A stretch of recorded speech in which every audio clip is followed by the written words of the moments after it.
Babli bouncer का हुआ trailer launch और इस ट्रेलर लॉन्च में नजर आए तमन्ना भाटिया और मधुर भंडारकर। नहीं, बिल्कुल नहीं है ऐसा। देखिए, इंडस्ट्री में इस तरह का कभी कभी दौर आता है, जाता है। ऐसा बिल्कुल नहीं है कि फिल्म इंडस्ट्री का दौर खराब है या अच्छा है, ऐसा बिल्कुल नहीं है। वो टाइम की बात होती है।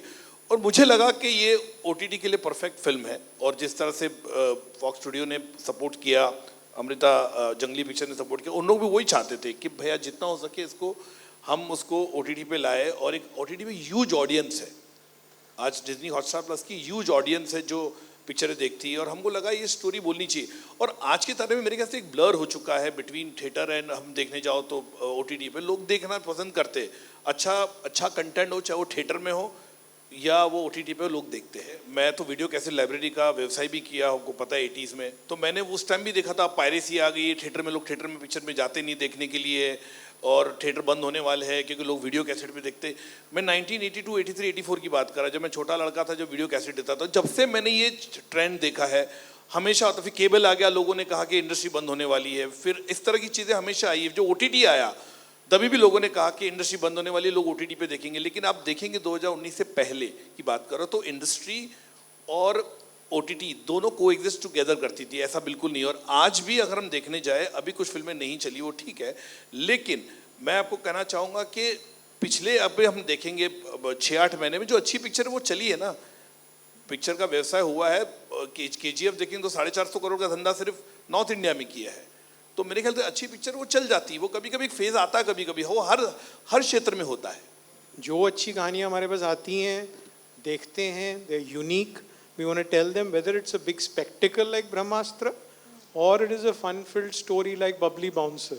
It is decided basis the merit of the story. We feel if the story is strong, it needs to be told. Then as Madhur was saying, the lines between which medium it needs to be told is blurred, but the decisive reason to tell a story, whatever the scale might be, is how compelling is the story, how memorable can the characters be. Those are two things we look at. Well, my idea is to go right bouncing into your hearts. So that's my intention with this movie. Okay, and my second question is obviously for a female bouncer, So I'll tell you, like this is Yeah, what sure. I think in our country and in still when we are talking in terms of cinema, एक औरत की जो physical capacity होती है to take on is always questioned versus her emotional strength. Like her physical strength has never really been shown on screen as much as her emotional strength has been shown. We've seen innumerable films, innumerable characters where women have played emotionally strong characters, but there's always a question when she plays a physically strong character. There's also a thing when she plays a physically strong character, how should she look? Yeah, correct. You know, there are so many cliches that I think this film is in a very happy, chilled out, entertaining way trying to break, because there's always so much definition around how women need to be perceived. If she is physically strong, if she is, if she wants to do something like the job which requires physical prowess, she has to look, behave, feel a certain way. Why? She can be who she wants to be, and and everyone will love her for that. And this is what the film is trying to kind of bring out to you guys. Yeah. I think बहुत focus दिया जाता है कभी कभार physicality पे for certain characters, but इस character में सिर्फ physicality उसकी USP नहीं है. वो जिस किस्म की पर्सन है, वो जिस किस्म का कैरेक्टर है, आई थिंक वो ज़्यादा लोगों से कनेक्ट करेगा. And but definitely I was working out very very hard when I was beginning to shoot the film, and I worked out continuously because I had to actually be physically strong.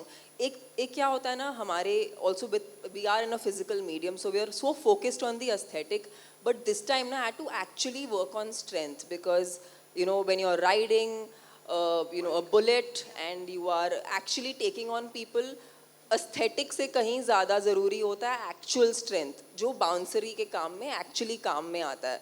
तो it's not just the aesthetic कि आपकी muscle हो गए तो आप strong हो गए, वो तो वो तो आपको दिख रहा है, बट जो एक्चुअल स्ट्रेंथ थी मुझे वो डेवलप करनी पड़ी इस फिल्म के लिए, जो मेरे लिए ज़्यादा मुश्किल था, because we always have looked out more for the aesthetic than just for actual strength.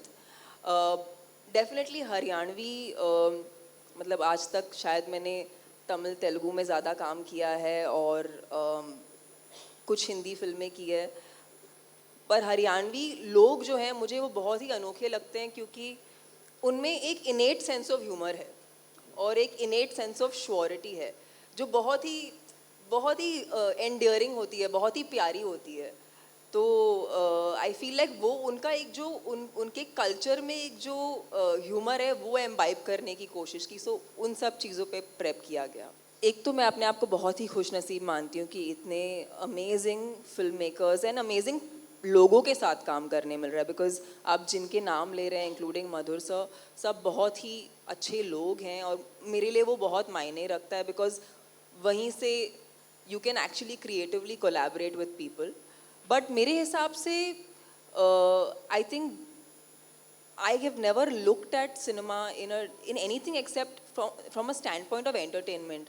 जो जिस किस्म का सिनेमा मधुर सर बनाते हैं वो एंटरटेनिंग है, उनका जॉनर बेशक अलग हो, पर I think I find his cinema always since the beginning of his career, whatever films I have been exposed to of his, I found them so entertaining and extremely commercial. So I feel like उन्होंने actually female actors को लेके बहुत strong फिल्में बनाई हैं. I don't like calling them female oriented, because वो term मुझे समझ में नहीं आता, क्योंकि ये फिल्में सभी के लिए होती हैं, ये सिर्फ औरतों की तरफ ओरिएंटेड नहीं होती, ये एक्चुअली एक मास ऑडियंस के लिए बनाई जाती हैं, बट इसमें मेन कैरेक्टर एक फीमेल होता है.